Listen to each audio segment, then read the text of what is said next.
quadrilha chamada Quadrilha da C14. Desses 11 componentes, o único que é vivo é eu e José Maria C14, que era o chefe dessa quadrilha e foi condenado a mais de 500 anos de prisão. Já está faltando pouco tempo para ele sair daquela prisão. Eu quero dizer para os irmãos que eu não vim aqui dizer para vocês o que eu fiz. Eu não vim aqui contar para os irmãos atrocidades que aconteceu na minha vida. Eu vim falar para vocês o que Jesus fez na minha vida. O importante é o que Ele fez na minha vida. Eu tinha 11 anos de idade. Meu pai era fiscal de barreira aqui em Caratinga. Era um homem de bom salário. E em matéria de pobre nós vivíamos bem. Mas meu pai foi exonerado do cargo e foi acometido de uma doença. E nós fomos parar em Belo Horizonte, numa favela, morando num cômodo de 4x4.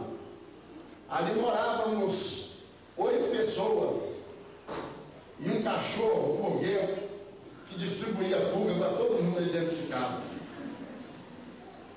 Meu pai morreu numa situação muito terrível.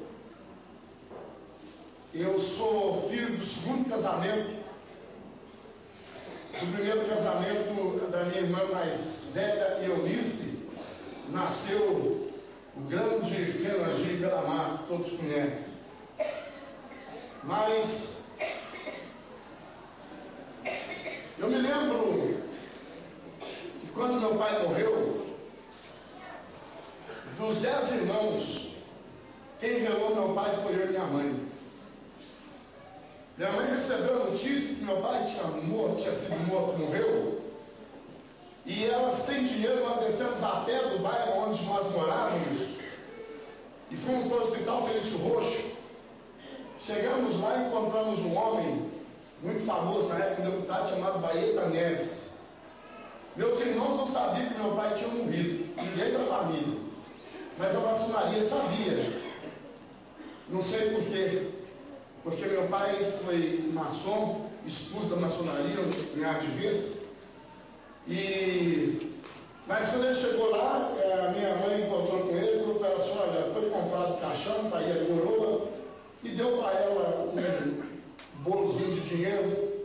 Minha mãe chorou, não sei se por causa do dinheiro ou se por causa da morte do meu pai, porque a situação estava terrível, nós estávamos na barra do boi, como Deus diz. E ele deu aquele dinheiro e falou com ela assim: ó, não nos procure mais.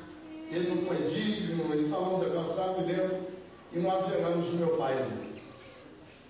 Mas que ele acabou, minha mãe estava devendo o lote, ela com esse dinheiro quitou o lote que nós tínhamos, segurou aquilo.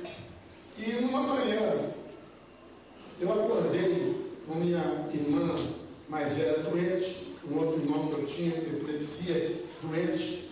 Minha mãe doente, as latas vazias, foi a primeira vez. E durante uns 2 dias, irmãos, nós estávamos racionando a comida dentro de casa. E eu saí dali e pensei comigo assim: eu vou procurar algo para me fazer, vou procurar um lote para capinar, vou procurar alguma coisa para me fazer, para me trazer comida para dentro de casa. E para me matar a fome. E eu desci do bairro onde eu morava, irmãos, que a minha mãe mora até hoje, lá no bairro Serrano, no bairro Luca, até o centro da cidade. 16 quilômetros, batendo de porta em porta, e ouvindo não daqui, não dali, não daqui, não dali, porque o diabo fecha as portas. 4 horas da tarde eu cheguei na Rua Tamoios, em Belo Horizonte. E na esquina da Rua Tamoios, Cadeira Paraná, tinha um bar, hoje é uma loja. Tinha 2 homens sentados tomando cerveja, mas o que me chamou a atenção foi um pedaço de carne com molho dentro do prato e um pão picado, que eles molhavam no molho, comiam um pedaço e tomavam um copo de cerveja. Quando eu vi aquilo, irmãos, eu comecei a tremer. A fome aumentou. E eu pela primeira vez pedi, cheguei perto daquele homem, daqueles dois moços, e falei com esse moço, me dá um pedaço desse pão. E ele me deu um tapa no rosto. Falou comigo. E eu rolei e caí no asfalto. E o diabo colocou um paralelepípedo no chão ali. E eu passei a mão naquela pedra e levei aquele homem para a cadeira de roda com 11 anos de idade. E saí dali. Eu fiz um pacto com o diabo. Falei, se você me ajudar, você pode tomar conta da minha vida agora. Se você me ajudar, eu vou matar, eu vou roubar, eu vou traficar. Mas não deixa eu passar fome, nem a minha família passar fome. Pela primeira vez, sem nunca ter roubado nada dos outros, eu fiz o primeiro assalto. 15 minutos depois, eu roubei a primeira carteira. E a partir daquele momento, a minha vida tornou-se uma vida miserável. A partir daquele momento, irmãos, eu vivi uma vida miserável. Eu estive na porta do inferno, mas Jesus me tirou de lá. Jesus me resgatou.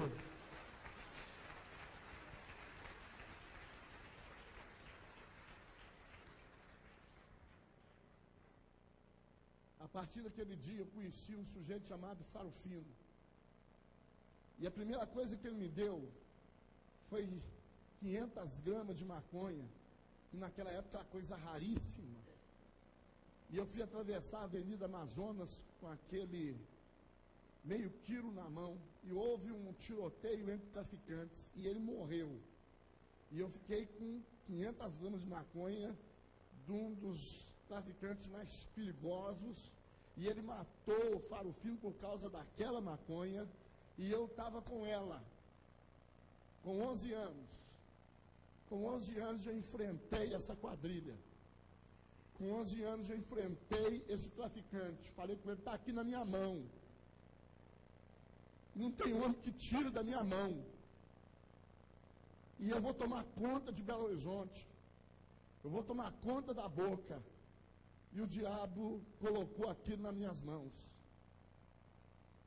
Com 14 anos, eu já fazia parte da quadrilha C14. Com 16 anos, eu já era procurado por toda a polícia do estado de Minas e do Brasil. Eu era o terceiro nome do esquadrão da morte para ser exterminado. Eu estava vivendo uma vida terrível com 16 anos de idade. Uma vez eu cheguei na minha casa e encontrei minha mãe ajoelhada, pedindo para que alguém me desse um tiro na cabeça. E eu falei, mãe, a senhora tem coragem de pedir uma coisa dessa? Ela disse, eu prefiro ver você cravado de bala numa calçada, de que ver você na situação que você está. Mas Jesus Cristo veio salvar e libertar o que se havia perdido. Aleluia!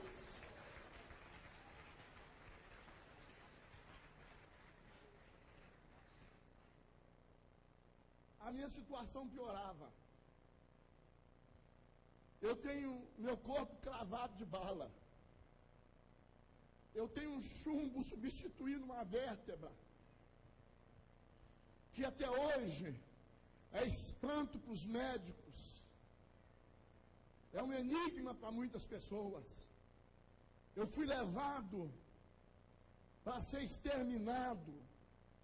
E um delegado de polícia falou, não quero ver esse sujeito morto, eu quero ver ele numa cadeira de roda. E me deu um tiro na coluna. E achou que eu ia ficar numa cadeira de roda. Mas alguns anos atrás, eu estava descendo a rua Pouso Alegre, a rua da delegacia Furtos de Roubo. E ele estava dentro de uma viatura, quando me viu de paletó e gravata, todo internado, igual eu estou aqui hoje. Parou o carro, eu falei, sai dele. Ele parou bruscamente, eu falei, sai dele. E desceu e falou comigo, você é o Jorge? Eu falei, sou sim, senhor. Ele falou, você é crente? Eu falei, sou sim, senhor. Ele falou, salvar um homem igual você é mais difícil que ressuscitar Lázaro. Eu falei, não sei, mas Jesus me salvou.